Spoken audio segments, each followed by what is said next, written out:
If you've ever wondered how I keep all of the antique singing bowls organized, or if you've just wondered what it takes to run a website like this with a lot of different products, they're all unique, one-of-a-kind products. And for over 20 years, I had to solve the problem of how do you really nicely represent a one-of-a-kind antique on the internet, which was really designed to showcase one product that you have a lot of, like whatever, a phone or, a new singing bowl that they can make thousands of the same exact one. Well, with the antiques, they're all one of a kind. And I was not only the first person to record singing bowls for the internet and the first person to have a shopping cart on a singing bowl website when I started HimalayanBowls.com in the early 2000s. I was also one of the first people to sell a product like that, where you've got a lot of different variations of a similar thing. Today, you see it more with guitars, with other types of antiques. It's people have had to solve this problem of how do you get them online in a smooth way. And in my case, we're looking at hundreds of antiques, and I want to keep it really organized so that you get exactly the bowl that you see and hear on the website. So the way that I do that is with a numbering system that's actually based on a system I learned in my 20s when I worked in manufacturing in the garment industry in a factory, where we were using a number system that broke down what the product was and serialized them too. And I do the same thing. So when these are the S bowls I'm working on, which is S for small. And it's that simple. It's L for large, M for medium, S for small. And then they're numbered. And once I record the audio, I start with the audio, and that's what I'm doing today. I'm recording this group of small 4.5 and 4 3/4 bowls. Once I record the audio, I put the label on the bowl so that that number is always assigned to the sound in the photo, and there's never been a mix-up where you don't get the exact bowl that you listen to on the website. And I was the first person to ever record singing bowls for the internet and the first to have a shopping cart for them. And now, 20-some years later, I'm still doing it the same way for SingingBowlMuseum.com. I no longer run HimalayanBowls.com. Patrick took over in 2021, which let me focus again on the antique collection, which I basically put aside all of these antiques over all the years of my collecting. And one by one, they grew in number, which are just all of the very best pieces that I ever collected. So the really exceptional bowls are what I'm left with. And it's not a small number. The Singing Bowl Museum was originally, it started with 1,000 pieces or so, and I sold 100 or so around 2015. I put a good number of really nice, if you remember the rare and unique collection that I showcased the best bowls, and the remaining 900 have been in storage all these years, and I was very busy with the large number of new bowls that we were importing and got a little bit overwhelmed with how many they were, and that's one of the main reasons I let Patrick take over, allowed me to again get back to just these antiques, but it's still a lot of bowls. So these are just the 4.5 and 4 3/4 inch bowls, and I'm getting ready to record. And I record the audio, and you can see I've got a lot of different size mallets that I choose from, and I make sure it's the best sounding mallet, the right diameter. It's the diameter that matters. So the bowl will sound better with the right diameter mallet, and I make sure that you also get the right diameter mallet when I ship you the bowl. So I play each one before I package them and check the leather mallet and the wool mallet and give you the best one to get the best sound right away out of your bowl. And I also record it with the appropriate mallet, and The only thing I won't show you is my microphone. It's a small condenser microphone, and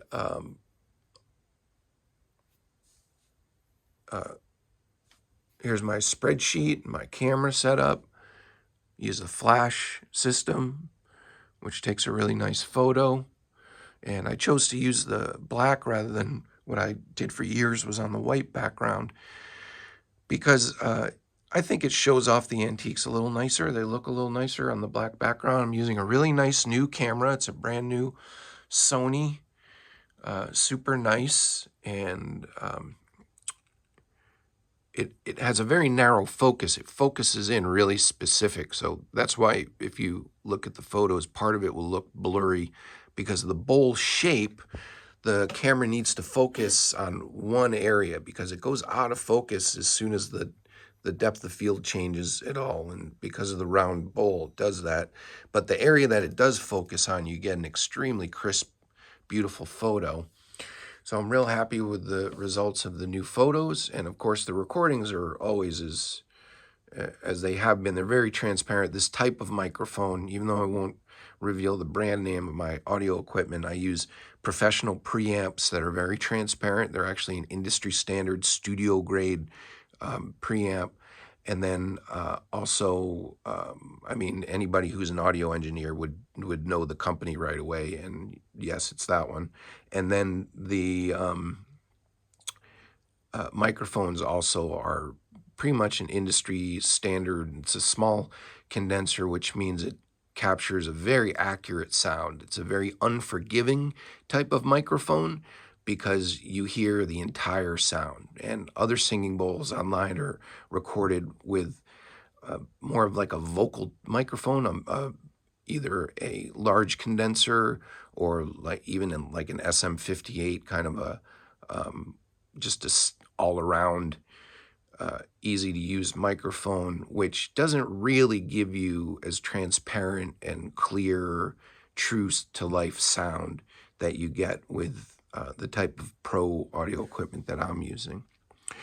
So the last step, I put it all in the spreadsheet, and you can see if anybody's a fan of data, it's not a small amount of data. You know, it's every detail of every bowl. I write long descriptions, and I measure the musical note, so you know what musical note it is. I do that by ear. That's actually even another step that I do with my little keyboard right here. I plug that in and listen to the recordings and match it by ear. I'm very good at doing that. People want to use a tuner, but tuners are notoriously inaccurate with the singing bowls, and the reason for that is that the multiple tones confuses the tuner. So for one thing, the tone warbles back and forth, and as it warbles, the tuner will abruptly change from the warble. Not only that, the multiple harmonic overtones, you'll get mixed reading. So it'll jump C, G, C, G, F sharp, C, G, C, G. You know, it'll just jump around all the time if you try to use an electronic tuner. There are a few exceptions to that, which again are professional grade tuners. It's not something you're going to get on your phone or with like a little guitar tuner. You would need one of the really good rack mount strobe tuners, a studio quality. And there is some expensive software that does a pretty good job. I used one years ago that was piano tuning software, for example, that cost a few $100s, but it did a really good job of actually isolating the harmonic overtones as well as the fundamental tone. But there were enough bad results, enough inaccurate hits with that I stopped using it and went back to just doing it by ear. So I tell you the fundamental tone, and since all of my singing bowls are very nicely tuned, the harmonics are going to be a fourth or a fifth above the fundamental tone. And because of the microphone that I use, you'll be able to hear those overtones because of the type of mallet that I use. When I strike the bowl with the correct type of mallet, it brings out all of the harmonics at once in the recording, so you can isolate them by listen with headphones and you'll get the true to life sound. You hear the low fundamental, the mid harmonic, and the upper harmonic.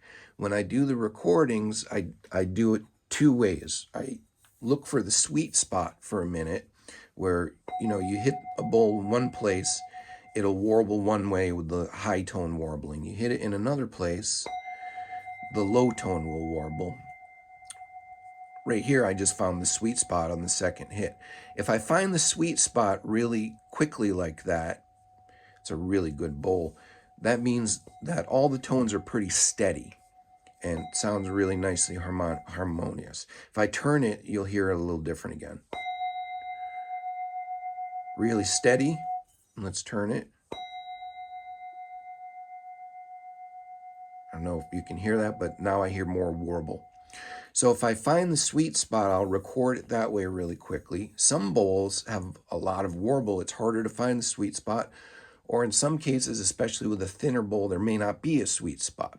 Definitely if a bowl's out of tune, there's no sweet spot. I'm talking about bowls that are perfectly harmonious like mine, that are just so nicely in tune that you get a really perfect sound where the low tone and the high overtones line up really beautifully.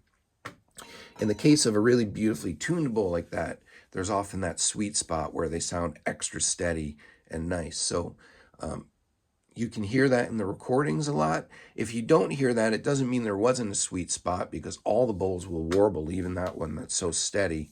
And when I'm recording a lot of bowls like this, I just go for what's a nice sound. The only time I'll redo it is if it sounds like a little off and I want to listen to that bowl a little more and see, is it always like that, or is it steady in some places and warbly in other places?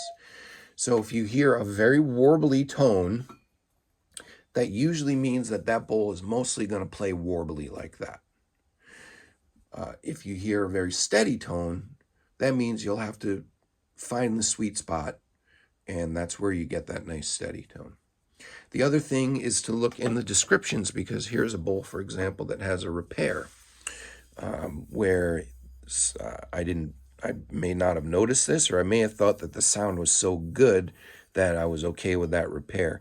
But this side of the bowl has been sanded down. It may have had a surface crack on it that didn't go all the way through the bowl, and somebody wanted to clean it up. That's actually very common. Some of my competitors, all of their bowls have that. So you want to look carefully. I note that in the description. I'll say it's a beautiful bowl and give you a photo to show you that area where it's been sanded, so you know exactly any kind of damage or repairs. And if you read the descriptions, you'll see, especially if you see a bowl that's unusually unexplainably inexpensive, inexplicably inexpensive, that's what I was going for, on my website, then that may mean that there's a condition issue. And read the description, because I always tell you what the issue is. And you can also hear in the recording if there's ever any problem with the sound, which there never is, because the bowls that I sell are first and foremost the best sounding in the world, as well as the finest antiques that I ever collected. These are all of the exceptional types, which I found over the years that if the bowl has beautiful symmetry, a beautiful shape, really nice thickness, then it's also going to sound great. So it just so happens that the best sounding bowls also are the best forms. And you've never seen such beautiful forms as what I have at the Singing Bowl Museum. And the resulting sounds are really the best that were ever made.